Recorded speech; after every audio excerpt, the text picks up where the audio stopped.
We've seen that complete occlusion of a coronary arterial vessel renders the entire thickness of the myocardial wall it supplies at risk of infarction and manifests as ST elevation on the ECG. In the absence of treatment, the process may progress to complete transmural infarction of the area involved, with development of pathological Q waves. In contrast, partial occlusion of a coronary arterial vessel results in an incomplete reduction of arterial supply to a region of myocardium. Ischemia in the area supplied by the partially occluded vessel, illustrated here in the lateral wall of the left ventricle, is primarily targeted on the subendocardial aspect of the affected region. In the great majority of these cases, this does not result in ST segment elevation on the ECG. Myocardial ischemia secondary to partial occlusion of a coronary arterial vessel manifests on the ECG in a number of different ways. Rarely, but importantly, the ECG may remain normal, at least for a time. However, the classical ECG abnormalities associated with ischemia are depression of the ST segment below the isoelectric line, this is the most common finding, or, as illustrated here, inversion of T waves in leads with dominant OR waves, loss of concordance. On occasion, ischemia manifests as a combination of both ST segment depression and T wave inversion. If such an episode of partial occlusion resolves with no infarct developing in the ischemic area, the patient is said to have suffered an episode of unstable angina. In some cases of partial obstruction, however, the loss of blood supply may be sufficient to progress to infarction in a limited region of the ischemic area. The susceptibility of the ventricular wall to this type of partial thickness infarction is not uniform. Again, the subendocardial region seems to be the most precarious in terms of blood supply.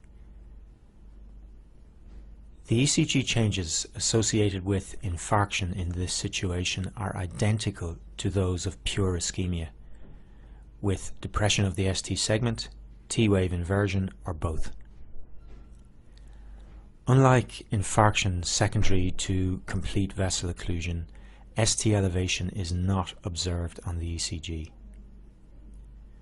Also, as much of the myocardial wall under the lead remains viable and actively depolarizing, no window is created into the left ventricular cavity, so pathological Q waves do not develop.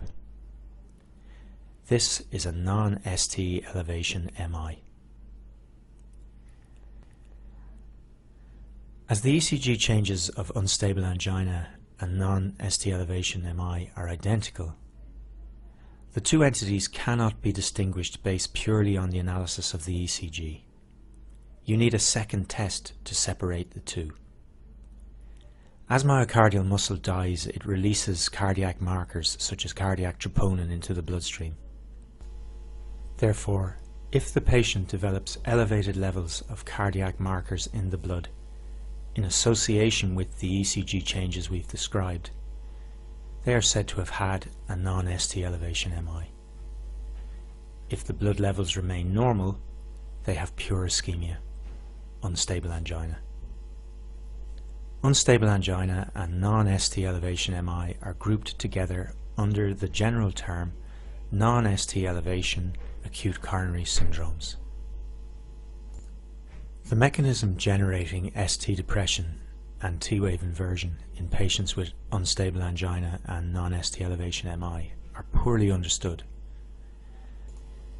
They may relate to abnormal electrical events at the margins between ischemic and adjacent normal regions of myocardium. Perhaps for this reason, and in marked contrast to ST elevation MI, the distribution of the ECG changes among the leads correlates poorly with the vessel obstructed.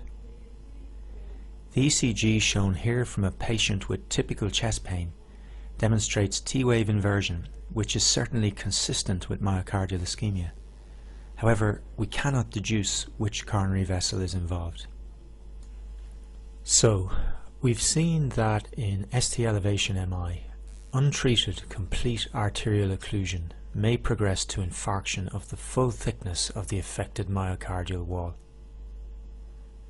This may be associated with the development of pathological Q waves in the leads overlying the dead muscle. In contrast, partial occlusion may progress to localized infarction, the process tending to focus on the subendocardium. This situation is characterized by depression of the ST segment and/or T wave inversion. Q waves do not generally develop.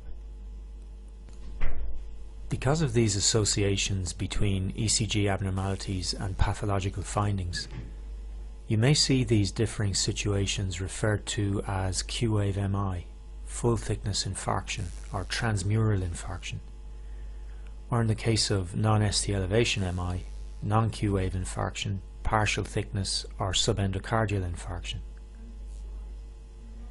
While these designations do have meaning in the presence of further supporting evidence, such as echo or cardiac MRI, the anatomical and pathophysiological correlations they imply are far from perfect, and the terms should not be used interchangeably.